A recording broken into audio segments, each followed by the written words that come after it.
বাংলাদেশের সঙ্গে তিস্তা ও গঙ্গার পানি বণ্টন ইস্যুতে ভারতের কেন্দ্রীয় সরকারের সঙ্গে পশ্চিমবঙ্গ রাজ্য সরকারের দ্বন্দ্ব চরমে উঠেছে। আলোচনা না করেই দিল্লি বাংলাদেশে পানি বিক্রি করতে চাইছে মমতা বন্দ্যোপাধ্যায়ের এমন অভিযোগ এবার প্রত্যাখ্যান করল মোদী সরকার। কেন্দ্রের দাবি, এই বিষয়ে মমতা সরকারকে আগেই অভিহিত করা হয়েছিল।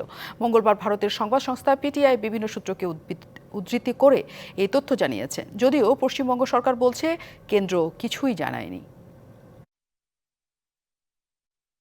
বাংলাদেশের সঙ্গে ভারতের ফারাক্কা চুক্তি নবায়ন ও তিস্তার পানি বণ্টন ইস্যুতে সোমবারই ভারতের কেন্দ্রীয় সরকারকে নিশানা করেন পশ্চিমবঙ্গের মুখ্যমন্ত্রী মমতা বন্দ্যোপাধ্যায়। তার অভিযোগ, রাজ্যকে অন্ধকারে রেখেই দিল্লি প্রতিবেশী দেশের সঙ্গে পানি ভাগাভাগি করছে। এ নিয়ে প্রধানমন্ত্রী নরেন্দ্র মোদীকে চিঠিও পাঠিয়েছেন তিনি। এমনকি হুঁশিয়ারি দিয়েছেন, পশ্চিম বাংলার স্বার্থে কোনো ধরনের আপোষ করবেন না তিনি। পর্যন্ত শপথ হলো না এমপিদের।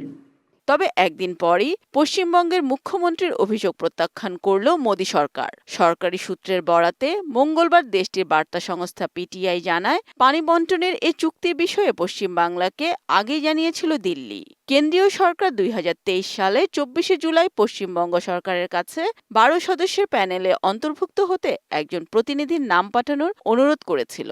ওই প্যানেলের উদ্দেশ্য ছিল 1996 সালে ভারত ও বাংলাদেশের মধ্যে স্বাক্ষরিত ফারাক্কা চুক্তির অভ্যন্তরীণ পর্যালোচনা করা এবং এর পরিপ্রেক্ষিতে রাজ্যের সেচ ও জলপথ মন্ত্রণালয়ের প্রধান প্রকৌশলীকে মনোনীত করে পশ্চিমবঙ্গ।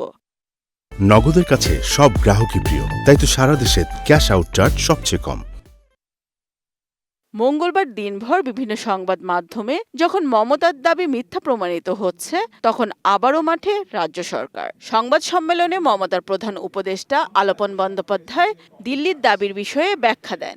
জানান, কেন্দ্রীয় প্যানেলে রাজ্য সরকার মনোনীত প্রতিনিধির তেমন কোনো ভূমিকাই ছিল না। এছাড়াও মন্ত্রণালয় ওই প্যানেলের প্রতিবেদন পেলেও পশ্চিমবঙ্গকে কিছুই জানায়নি। দু একটি ছোট টেকনিক্যাল ইনপুট ছাড়া কিছু চাওয়া হয়নি। অনলাইন মিটিংয়ে এবং পরে ইমেলে আমাদের দু একটি ছোট টেকনিক্যাল ইনপুট ছাড়া এই রিপোর্টে আর কিছু প্রতিফলিত হয়নি।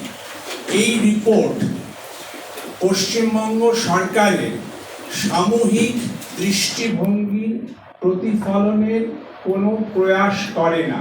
এদিকে ভারতের গণমাধ্যম জানায়, পশ্চিমবঙ্গের স্বার্থ উপেক্ষা করে পানি বণ্টনের চুক্তির বিষয়ে দিল্লি কোনো ধরনের পদক্ষেপ নিলে তার বিরুদ্ধে গণ আন্দোলনের প্রস্তুতি নিচ্ছে তৃণমূল কংগ্রেস। এক্ষেত্রে একাধিক বিজেপি বিরোধী দলের সমর্থন পাচ্ছে বলেও দাবি দলটির। Kamrun Nahar, DBC news desk.